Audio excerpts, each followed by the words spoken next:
Hello everyone, welcome to the channel. This is Eve Moliva, human species coach. Topic of the day is sex as a phenomenon and its impact, how it manifests into the human experience. I want to start the video by saying, yes, sex is a phenomenon and it is still a bit of a mystery in my own life. It's something that I feel like I'm still trying to figure out. But it's such a phenomenon and it's such a intricate, integral part of the human life, right? Our parents have to engage in a sexual activity for the mom to get pregnant and for you to be born as a baby. So when you look at it, sex is basically what makes us, and it's part of who we are, and sex is basically who we are. But when we look at the way sex is looked at in society, it still has a stigma attached to it. I compare sex a little bit to even cannabis, right? It's something that a lot of people engage or use, but it still have like a bad image that is tied to the activity. Same thing with sex. And we all know that all of us engage in many forms of sexual activity, but it's something that is so kept private and something that people are not really necessarily open about because of that kind of stigma behind it. So we all know everyone engage into all kinds of sexual activities behind closed doors, but yet we treat sex as if it's something that is almost like something we're ashamed of, the energy that is tied to it. So I would like to kind of start the video with that.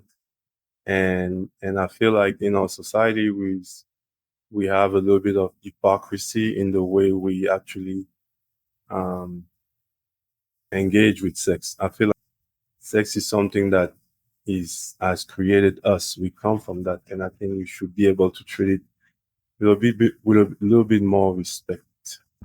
And the hypocrisy that I see is that in a society, for instance, I live in the Western world in the US, and we always, as humans,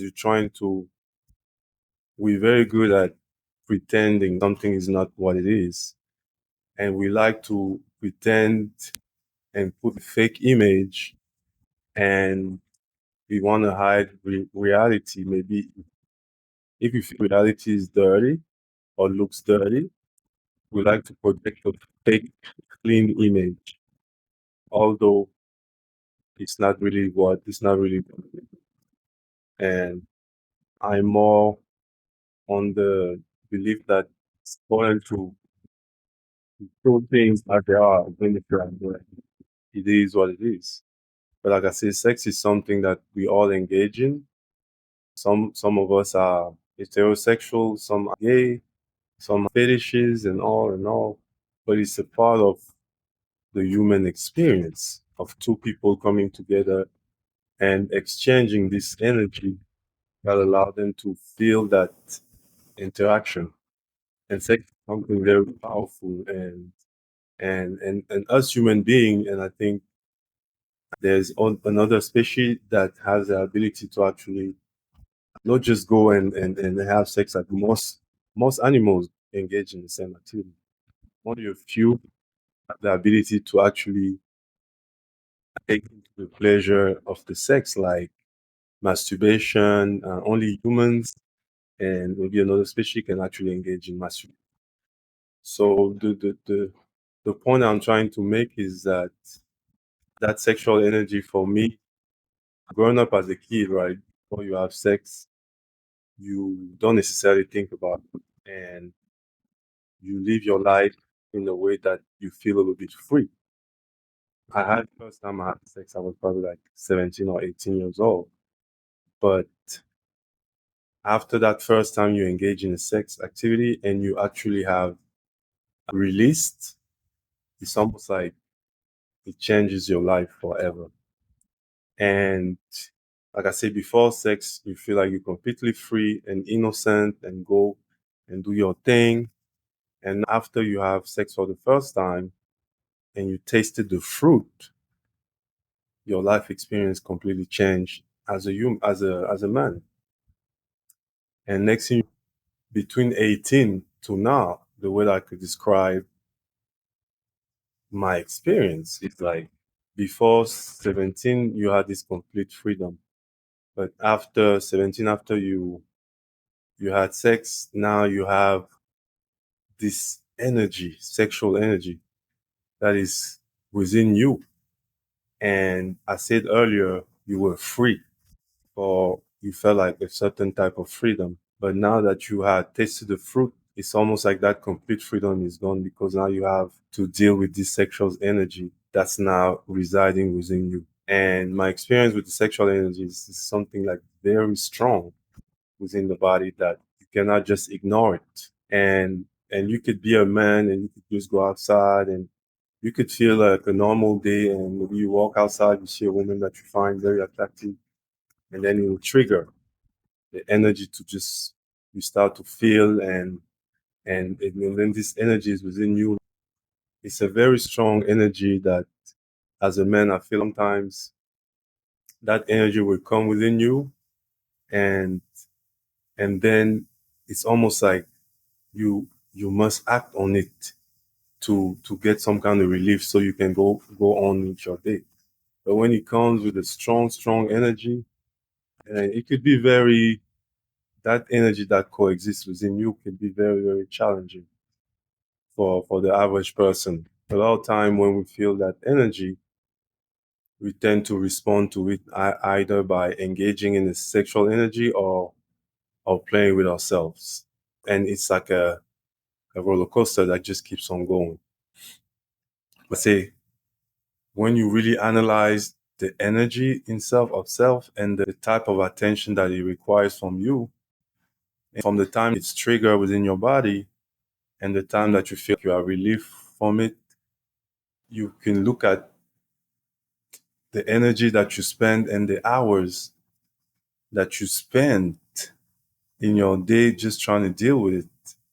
It's a lot of time that really that energy has taken away from you. Maybe you could have used that time to do other things more productive. But I speak from a position of a man, and I believe we are wired that way to feel that sexual energies in that strong manner, so that I believe we wired that way for the survival of the human species. That we are the ones that we feel that strong energy, which is very hard to ignore, and even it's hard not to act on it because it comes like a wave, and once it sits in you, it's almost like here, what you're gonna do now, and it's and you must act and you must do something in order to feel some kind of relief from it.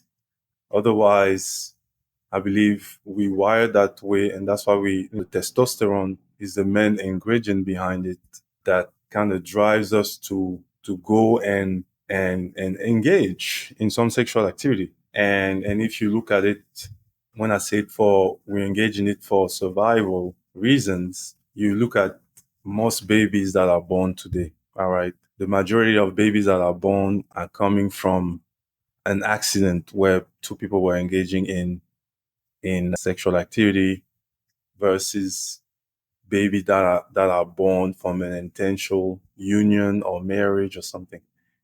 That's the minority. The majority of babies are born by accident. And I think it's meant that way for the survival of a species.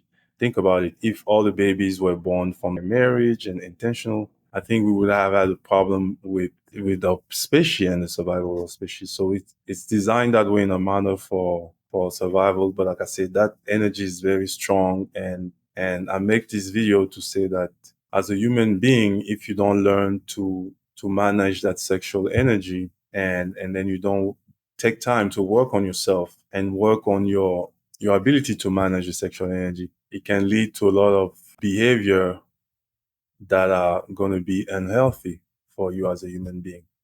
So we see a lot of men that engage in maybe marriage. It doesn't matter if you're married or you're single, that sexual energy, you're still going to have to manage it. But a lot of time, unfortunately, people are not able to manage that energy effectively, and that result in unhealthy behavior that can not only hurt themselves but also hurt their partners. So it's important to recognize what sex is and to recognize the power that it has in our human experience. But it's also important to recognize that it's something that we should not be ashamed of. Instead, it's something we should be proud of because we're coming from that. And we should be more, I would say, inclined to work on ourselves so that we can improve. It's almost like you have a relationship with sex in your life. Just like you have a relationship with food, you have a relationship with people. And the main idea is to have a healthy relationship with sex so that you can actually treat it with respect and engage in sexual activity, not only healthy for you and your partner, but it comes from a certain awareness and also sitting down on the table and education, awareness, education, and I wish I said in the world we were more open about our sexual activities so we can talk and openly. I think that would be beneficial for us to hear each other's stories and understand that as we go through this sexual experience, it's not something that you're just alone or you are unique. It's unique to you. We all go through that experience, and I think we can come. That would be nice if we could all come into or share our experiences so we can learn more about this beautiful thing that is sex. That's all I had for the video. Thanks for watching.